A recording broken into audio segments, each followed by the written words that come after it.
A do të ketë mësimdhënës të edukimit fetar që do t'ju bëjnë thirrje hajde të takohemi në xhami për të vazhduar tutje? A do të ndikoj keq tani? Tani është në shkollë.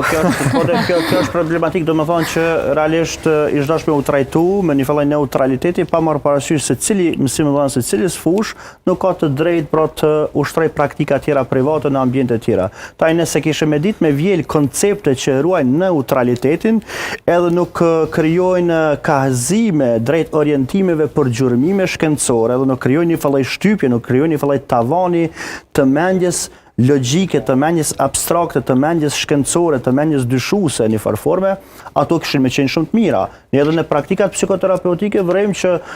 klientët caktuar, qytetarët të caktuar, kur kanë fillu me praktiku rituale të caktuara fetare, kanë fillu me pas një sjellje më të ndërgjegjshme, kanë fillu me pas një sjellje më fisnike, kanë fillu me ndje më të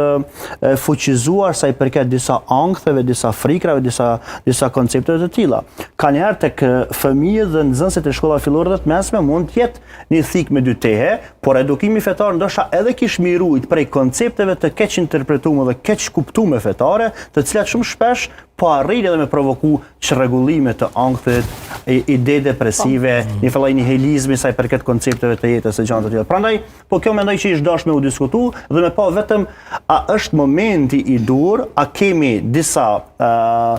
prioritete tjera para se me ardhur deri tek implementimi i kësaj. Unë mendoj që aspekti rregullativ, aspekti ligjor, lëndët që flasin për edukimin e emocioneve, ndjenjave, gjuhën që i